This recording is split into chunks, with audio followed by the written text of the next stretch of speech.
بسم اللہ الرحمن الرحیم والحمد للہ رب العالمین والصلاة والسلام علی سید المرسلین وعلی آلہ وصحبہ اجمعین، اما بعد۔ محترم ناظرین کرام، احکام دین کا پروگرام پیش خدمت ہے۔ آپ کے سوالوں کے جواب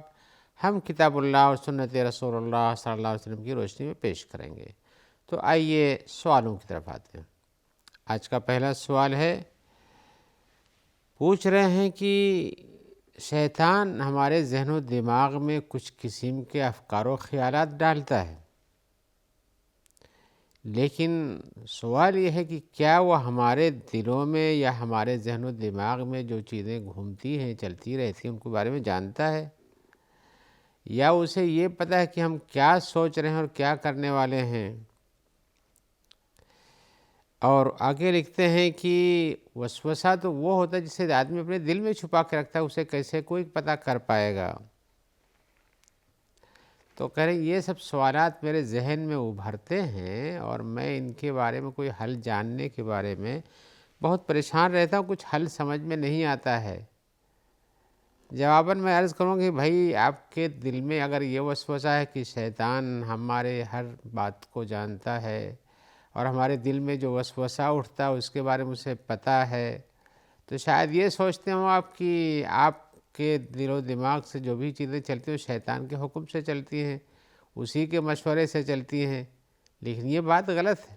آپ خود ہی اپنی زندگی میں تجربہ کر کے دیکھتے ہوں گے کہ بہت سی چیزیں جو شیطانی ہوتی ہیں، ان کے ہوتے ہوئے بھی آپ وہ اچھا کام بھی کرتے ہیں جو شیطان کی طرف سے نہیں ہوتی ہیں۔ شیطان کیوں اچھا کام آپ سے کرائے گا؟ تو آپ کو تو خود ہی وسوسہ ہٹا دینا چاہیے کہ شیطان ہمارے ہر چیز کو جانتا ہے اور ہمیں برائی کی طرف ابھارتا ہے۔ لیکن انسان کے نفس کے اندر ایک نفس ہوتی ہے، نفس امارہ بالسوء، برائیوں کا حکم دینے والی۔ جب اس کی طرف سے میلان ظاہر ہوتا ہے تو شیطان کو بھی موقع ملتا ہے کہ آپ کے ارادوں کو بھٹکا دے۔ آپ کسی چیز کے بارے میں سوچتے ہیں کہ چلو چھوڑو، اس میں تھوڑا سا گناہ ہے، کر لیتے ہیں، کوئی بات نہیں ہے، اللہ تعالیٰ سے معافی مانگ لیں گے۔ حالانکہ شیطان تو نہیں چاہتا کہ معافی آپ کرائیں، اس لیے شیطان تو گناہ کرانا چاہتا ہے، معافی کرانے کے بارے میں نہیں سوچتا ہے۔ معافی کرا لے جائے گا تو پھر آپ تو آدم کے اولاد ہو جائیں گے، اور اگر وہ شیطان تو معافی چاہتا نہیں، وہ تو ابلیس کی اولاد میں سے، تو اس کو کیوں معافی چاہیے؟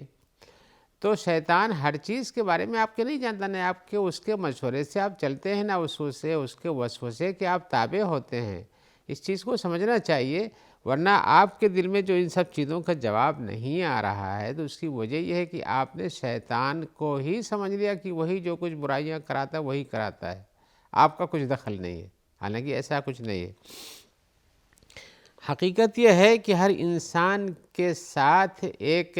قرین، جس کو کہتے ہیں عربی زبان میں، ساتھی لگا ہوا ہے، ایک شیطان ساتھی لگا ہوا ہے۔ فرشتے بھی ساتھ میں رہتے ہیں اور شیطان بھی آپ کے ساتھ میں رہتا ہے، جو آپ کا قرین ہوتا ہے۔ حتیٰ کہ رسول اللہ صلی اللہ علیہ وسلم نے بتایا کہ ہمارے ساتھ بھی ایک ہے،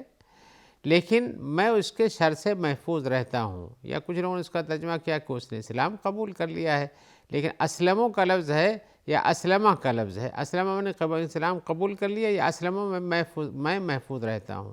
تو شیطان اپنے قرین ہونے کے باوجود بھی جو شیطانی قرین ہے اس کا وسوسہ آپ پر غالب نہ ہو تو آپ محفوظ رہ سکتے ہیں، آپ کو کوئی پریشانی نہیں ہو سکتی ہے۔ لیکن انسان جب اللہ کے ذکر سے غافل ہونے لگتا ہے تو شیطان کو آپ کے دل میں جگہ پانے کے لیے کوشش کرنے میں کامیابی مل جاتی ہے، جگہ پا لیتا ہے اور پھر آپ کے دل کو ادھر ادھر گھماتا ہے۔ اور اگر یہی چیز زیادہ ہو جائے تو جیسا کہ حدیث میں آیا ہوا ہے کہ انسان جب گناہ کرتا ہے تو اس کے دل پہ ایک نقطہ پڑتا ہے، پھر دوسرا نقطہ پڑتا ہے، پھر تیسرا کرتا ہے، چوتھا کرتا ہے، اور توبہ کر کے اس کو ختم نہیں کرتا۔ تو گناہ کے یہ نقطے اس کے دل پہ گھیرتے گھیرتے پورے دل کو ہی نقطہ نقطہ کالا کالا رکھتے جائیے تو پورا دل کالا ہو جاتا ہے، یعنی اوپر سے کوئی روشنی گھسنے کی کوئی جگہ نہیں مل پاتی اس میں۔ تو جب دل کالا ہو جاتا ہے تو ایسی صورت میں انسان کو برائیوں کا فرق اور اچھائیوں کا فرق مٹ جاتا ہے، وہ برائی ہی کو اچھائی سمجھنے لگتا ہے۔ جیسے کہ کچھ اسلاف نے کہا کہ جو آدمی بدعتی ہوتا ہے اس کو توبہ کی توفیق نہیں ہوتی ہے، وہ آپ سوچیں کیوں، حالانکہ توبہ کا دروازہ تو کھلا، وہ بدعتی کو بھی توفیق ملنی چاہیے، لیکن اس کی وجہ یہ ہے کہ بدعتی آدمی جس کام کو کرتا ہے اسی کو دین سمجھتا ہے اور اسی کے اندر اچھائی محسوس کرتا ہے، تو بدعت جب سمجھتا ہی نہیں تو توبہ کیوں کرے گا؟ اس وقت آدمی توبہ کرتا ہے جب گناہ سمجھتا ہے، اور یہ جب گناہ سمجھتا ہی نہیں تو توبہ کیوں کرے گا؟ ایسے ہی وہ انسان جس کے دل پہ چڑھتے چڑھتے نقطے سے بھرمار ہو کے پورا دل کالا ہو جاتا ہے، تو اس کو کیوں سمجھ میں آگا کہ ہم برائی کر رہے ہیں؟ لہذا اللہ کے ذکر سے دلوں کو جو اطمینان ملتا ہے، الا بذکر اللہ تطمئن القلوب، وہ بہت بڑا اطمینان ہے کہ انسان کے دل کے اندر برائی کے بعد اس برائی کا احساس جاگتا ہے، جس کے نتیجے میں وہ توبہ اور استغفار کی طرف مائل ہوتا ہے، اور اس کے نتیجے میں اس کے دل کے اوپر لگے ہوئے نقطوں کی صفائی ہوتی ہے اور شیطان کی جگہ بھی تنگ ہوتی جاتی ہے۔ تو انسان کے ساتھ جو شیطان قرین لگا ہوا ہے وہ اس کوشش میں رہتا ہے کہ کب آپ کو شکار بنا لے، لہذا اس کے شکار ہونے سے بچنا چاہیے۔ حضرت عبداللہ ابن عباس کی ایک روایت ہے جس میں وہ کہتے ہیں، جب یہ مرفوع روایت کے درجے میں ہے، کہتے ہیں ان الشیطان جاثم علی قلب ابن آدم، شیطان یہ ابن آدم یعنی آدمی کے دل کے اوپر ڈیرا جما کے بیٹھا ہوا ہے۔ فَإِذَا غَفْلَ وَسْوَسَ، کس انتظار میں تھے؟ غفلت دیکھتا ہے۔ فَإِذَا غفل، جب انسان غافل ہو جاتا ہے، وسوسہ تو وہ وسوسہ ڈالنا شروع کر دیتا ہے۔ وَإِذَا ذَكَرَ اللَّهَ، اور جب وہ اللہ کے ذکر میں لگا رہتا ہے انسان، خنسا، تو وہ پیچھے چھپ جاتا ہے، کمزور ہو جاتا ہے، یعنی ضعف و تصاغر، یعنی اس کا معنی یہ ہے کہ کمزور ہو جاتا ہے اور چھوٹا ہو جاتا ہے، جو اس کی طاقت، اس کا جو پاور تھا وہ گھٹ جاتا ہے، جب اس لیے کہ اللہ کے ذکر میں لگا ہوا۔ اللہ کے ذکر سے دلوں کو اطمینان ملتا ہے، لیکن شیطان کو اطمینان نہیں تو بھاگے گا ہی۔ اور اسی طرح سے ایک روایت ہے حضرت ابو تمیمہ کی، ایک آدمی کے بارے میں کہتے ہیں کہ میں رسول اللہ صلی اللہ علیہ وسلم کے پیچھے سواری پہ بیٹھا ہوا تھا، اور اس وقت ان کی سواری کو ذرا سے ٹھوکر لگی تو ہڑبڑا سی گئی، تو میں نے کہا، یہ ابو تمیمہ کہتے ہیں، جس آدمی سے نقل کرتے ہیں جو ردیف تھا، کہ میں نے کہا تعس الشیطان، شیطان کی بربادی ہو، یعنی شیطان نے ہمیں ٹھوکر لگا دیا۔ تو آپ صلی اللہ علیہ وسلم نے فرمایا لا تقل تعس الشیطان، یہ نہیں کرو کہ شیطان کو بربادی ہو اور وہ ٹوٹ پھوٹ جائے۔ فإنك إذا قلت ذلك تعاظم حتى يكون مثل البيت، اگر تم اس طرح سے کہو گے تو وہ اس کو ایسے شیطان کو برا، یعنی وہ برائی اس کو آپ کو لگ گئی ہے، تب تو آپ اس کو دیتے ہیں۔ اگر یہ کہو گے ہاں تمہاری برائی لگ گئی، تمہارا بھی برا ہو، تو اس وقت تعاظم، تو وہ اور اپنے آپ کو بڑا بنا لے گا، یعنی ہمارا کام ہو گیا۔ حتی یکون مثل البیت، یہاں تک کہ آپ فرمایا کہ جیسے کوئی گھر بڑا ہوتا ہے اسی طرح سے ہو جائے گا۔ وہ یقول، اور کہے گا بقوتی، میری وجہ سے، میری طاقت، میرے پاور کی وجہ سے تم کو یہ ٹھوکر لگی، یا میری وجہ سے تم نے گناہ کیا۔ ولیکن قل، لیکن آپ نے فرمایا کہ ایسے موقع پر آپ کو ایسے شیطان کو لعنت بنامت کرنے کے بجائے آپ کو کیا کہنا چاہیے؟ بسم اللہ، اللہ کا نام لینا چاہیے۔ یعنی کہیں ٹھوکر لگ جاتی ہے، کہیں آپ کی سواری پھسل جاتی ہے، کہیں کسی چیز سے چوٹ لگ جاتی ہے، سواری میں ٹھوکر لگتی ہے، سواری ادھر ادھر بہکتی ہے، ایسے سارے موقع پر آپ کو بسم اللہ کہنا چاہیے۔ فإنک اذا قلت ذلک تصاغر حتی یکون مثل الذباب، اگر تم اس طرح سے بسم اللہ اس موقع پر کہتے ہو تو شیطان چھوٹا ہو جاتا ہے، یہاں تک کہ وہ جیسے مکھی ہوتی ہے اس طرح سے ہو جاتا ہے۔ فالشیطان احقر من شأن من یعلم کل شیء، شیطان تو بہت معمولی سی چیز ہے کہ ہر چیز کو نہیں جان سکتا ہے، لیکن انسان خود ہی اس کو یہ راستہ دیتا ہے کہ وہ جان سکے۔ ہم اس طرح سے میں ایک مثال بھی بیان کریں گے جو ہم نے کتابوں میں پڑھا ہے، وہ یہ ہے کہ ایک آدمی تھا، کسی بادشاہ کے دربار میں بیٹھا ہوا تھا، تو وہاں پر کچھ پرانے سکے جو ہوتے ہیں اور دراہم دینار کی شکل میں رکھے ہوئے تھے، اور آرڈر تھا جو چاہے لے جائے، اور جو بانٹنے والا وہ کہتا تھا کہ جاؤ لے جاؤ، لیکن جو شیطان جو آنے والوں سے کہتا کہ آپ جاؤ، گن کے کتنا سکہ لے تو آپ اپنا گن کر کے آؤ اور ہم سے کہو تو ہم بتا دیں کہ آپ نے کتنا لیا، 100 لیا، 102 لیا، 105 لیا، 107 لیا، 100 110 لیا، اتنا سکہ ہم تم کو بتا دیں گے یہیں اپنی جگہ بیٹھے بیٹھے کہ تم نے اتنا سکہ لیا ہے۔ تو لوگ جاتے اور سکہ گن کر لیتے اور واپس آتے، تو اس سے پوچھتے کتنا لیا، تو بولتا تم نے 105 لیا مثال کے طور پر، 110 لیا تم نے مثال کے طور پر، جو جتنا لیا ہوتا۔ ایک سمجھدار انسان تھا کہ یہ تو بہت ہی مکار انسان بیٹھا ہوا ہے جو دھوکہ دیتا ہے لوگوں کو، تو یہ گیا اور پورا ایک لب بھر کر کے اپنی جیب میں ڈال دیا، کچھ نہیں گنا۔ واپس آ کے پوچھا کتنا سکہ لیا ہم نے، تو وہ ہڑبڑا گیا، کہا نہیں بتا سکا، کچھ ایسے کچھ نہیں اتنا ہوگا، نہیں اتنا ہوگا۔ تو اس نے بتایا کہ دیکھو یہ شیطان اس کو دھوکہ دے، اس کے ساتھ جو قرین ہے، یعنی جو شیطان انسان کے ساتھ بیٹھا رہتا ہے، اس شیطان سے پوچھتا ہے اس نے کتنا لیا، تو وہ شیطان اس کے دل میں ڈالتا ہے کہ 105 110 جتنا لیا ہے، گنتے گنتے اتنا لیا، وہ بتا، اس لیے کہ اس کے سامنے تو گنتی ہو رہی ہے، تو وہ آ کے بتا تو یہ بتا دیتا کہ تم نے اتنا لیا ہے۔ تو شیطان کو اگر پتہ ہی ہوتا، ہر شیطان کو، تو ایسے کیسے ہوتا؟ قرین ہے جو آپ جو کام علناً کرتے ہیں علل اعلان، اس کو وہ دیکھتا ہے، تو وہ بھی جانتا ہے کہ آپ نے کون سا کام کیا ہے، اور اس کے بارے میں وہ آپ کو بتایا جا سکتا ہے۔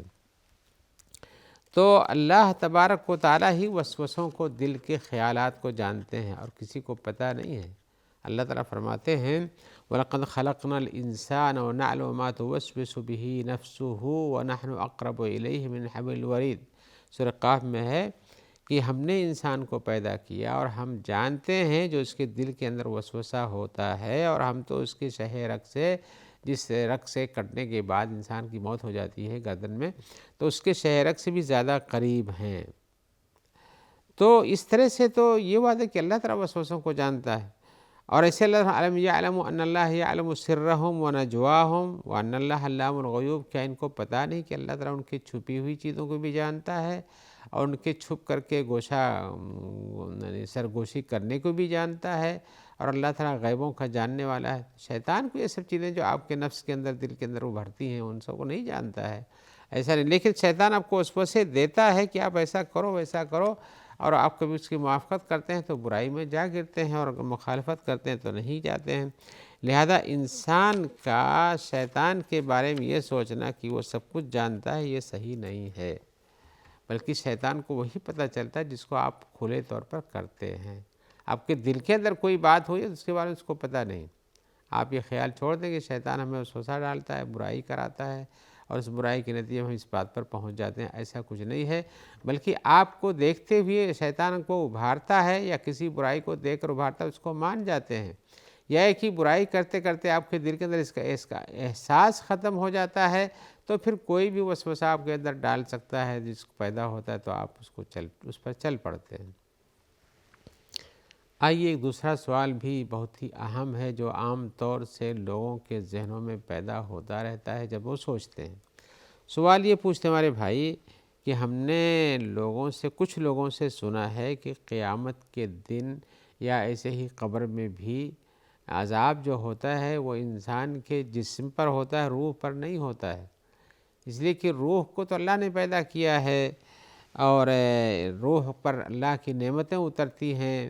اور اس کو اچھائیاں ملتی، اس کو احساس ہوتا ہے، اور اس طرح روح کے بارے میں بہت ساری حکایات ہیں ایسی کہ وہ روح جاتی ہے گھومنے کے لیے، وہاں سے خوش ہوتی ہے، اور جنت سے جہنم کا سیر کرتی ہے، اچھائیوں سے روح جیسے اڑ جاتی ہوگی۔ تو یہ کہہ رہے کہ روح کو عذاب نہیں ہوتا، اور جسم تو رہتا ہے انسان کا، عذاب میں اسی کو تکلیف ہوتی ہے۔ یہ کچھ دلیلوں کی بنیاد پر کہتے ہیں کہ بھائی روح پر اللہ کی نعمت ہوتی ہے، لیکن پوچھتے کیا یہ بات صحیح ہے یا نہیں صحیح ہے؟ ہم جواب میں کہتے ہیں کہ نہیں، یہ بات صحیح نہیں۔ اللہ کا عذاب جو ہوتا ہے وہ روح اور بدن دونوں پر ہوتا ہے، ایسا نہیں کہ روح کو چھٹکارا مل جاتا اور صرف بدن کو عذاب ہوتا ہے، یا بدن کو چھٹکارا مل جاتا صرف روح کو عذاب ہوتا ہے۔ جیسے کوئی سوچ سکتا ہے جیسے بدن تو سڑ گیا، گل گیا، ختم ہو گیا، پھر بدن رہا ہی نہیں تو بدن کو عذاب کیا ہے؟ روح رہتی ہے تو روح کو عذاب ہوتا ہوگا۔ لیکن ہمیں غیب کی چیزوں کے بارے میں اتنا زیادہ خود سے فیصلہ کرنا صحیح نہیں ہے۔ جو دلیل انسان دیتا ہے ایک عام سی دلیل ہوتی ہے جو کسی خاص حالات کے ساتھ جڑی ہوتی ہے، اور اس کو لا کے سارے حالات پہ فٹ کر لینا یہ مناسب بات نہیں ہے۔ انسان کو عذاب ہوتا ہے روح پر بھی جسد پر بھی، یعنی جسم پر بھی، ایسے ہی اس کو نعمت ملتی ہے روح پر بھی اور جسم پر بھی، تو یہ چیز صحیح ہے۔ لہذا اہل سنت والجماعت کا عقیدہ تو یہ ہے کہ عذاب جو ہے انسانی جسم پر اور انسانی روح دونوں پر ہوتی ہے، اور چاہے یہ برزخ میں ہو، یعنی عذاب قیامت قائم ہونے سے پہلے کی زندگی جو انسان کی مرنے کے بعد شروع ہوتی ہے، جس کو ہم برزخ کی زندگی کہتے ہیں، یہ بھی قیامت کا ایک ٹکڑا ہے، یا وہ زندگی ہو جو جہنم میں ہوتی ہوگی۔ اس کے اوپر دلیلیں ہم پیش کرتے ہیں تاکہ آپ کو اشکال ختم ہو جائے کہ صرف روح پر عذاب ہوتی ہے، یا کہ یہ روح پر عذاب ہوتی ہی نہیں، صرف جسم پر عذاب ہوتا ہے۔ اللہ تعالیٰ کا فرمان ہے کلا ان کتاب الفجار لفی سجین وما ادراک ما سجین، آپ 30ویں پارے میں پڑھتے ہوں گے کہ ہرگز نہیں، بلا شبہ فاجروں، فاسقوں، بدکاروں کی کتاب، اس کا رجسٹر سجین میں ہے، اور آپ کو کیا پتہ ہے کہ سجین کیا ہے؟ سجین وہ انتہائی گہرا علاقہ ہے جہاں پر بدکار انسانوں کی روح جمع کی جاتی ہے اور پھر ان کو عذاب وہاں دیا جاتا ہے۔ ایسے ہی اللہ تعالیٰ کا فرمان ہے فرشتوں کے بارے میں کہ تم لوگ کیا کرو، جب وہ روح کو نکالتے ہیں تو روح نکالنے کے بعد کیا کریں گے؟ تو روح کو نکالنے کے بعد اللہ تعالیٰ سے سوال کرتے ہیں، وہ پوچھتے تو جیسی روح ہوتی ہے اس کے بارے سے حکم ملتا ہے ان کو۔ حدیث میں آیا ہوا ہے، ابو ہریرہ کی حدیث میں ہے کہ جب مومن کی روح نکلتی ہے تو اس کو 2 فرشتے اس کو فوراً استقبال کر کے لے لیتے ہیں، اور اس کو بعد اس کو لے جاتے ہیں اللہ تبارک و تعالیٰ کے پاس، اور آسمانوں سے بھی گزرتے ہیں۔ تو اس کے بعد آسمان والے کہتے ہیں کہ یہ ایسی روح کہاں سے آئی ہے جو بہت اچھی بڑی خوشبودار شکل میں پہنچ رہی ہے؟ تو لوگ کہتے ہیں کہ یہ زمین سے آئی ہے، اور تو وہ کہتے ہیں کہ تمہیں اچھائی ملے اللہ کی طرف سے بھی، جس روح میں تھے جس جسم میں تھے اس کو بھی۔ ایسے دوزخ کے بعد کے لوگ جو ہوتے ہیں جو گنہگار ہوتے ہیں ان کے بارے میں ایسے سوال ہوتا ہے، ان کے بارے میں کہتے ہیں کہ تمہیں یہ تکلیف ملے اس لیے کہ تم نے زمین کے اندر جو کام کیا ہے وہ اچھا نہیں کیا ہے۔ تو اس طرح سے اور بھی روایتیں جن کو ہم آپ سے دوسری ملاقات میں ذکر کریں گے، جس سے پتہ چلے گا کہ انسان کے بارے میں یہ سوچنا کہ صرف روح پر عذاب ہوگی یا صرف جسم پر عذاب ہوگا، یہ سے نہیں، روح اور جسم دونوں پر عذاب ہوتا ہے، لیکن آخرت کی زندگی کے بارے میں جو قیامت کے پہلے یا بعد میں ہے ان کے بارے میں ہمیں دنیا کی زندگی پر قیاس کر کے کام نہیں کرنا چاہیے۔ آئیے تھے جواب کے بعد ہم آپ سے اجازت چاہتے ہیں، انشاءاللہ دوسری ملاقات میں اور مزید تفصیل پیش کریں گے۔ جب تک کے لیے دعا کیجیے کہ اللہ تعالیٰ آپ کو، ہم کو اور ہمارے ان سارے بھائیوں کو جنہیں تکلیف ہو، بیماری ہو، ان کو شفا دے اور سب کو اپنی عافیت میں رکھے، اور جو لوگ آپ تک اس پروگرام کے پہنچانے میں تعاون کرتے ہیں ان سب کو بھی اللہ تعالیٰ خاص طور سے اپنی عافیت میں رکھے۔ والسلام علیکم ورحمۃ اللہ وبرکاتہ۔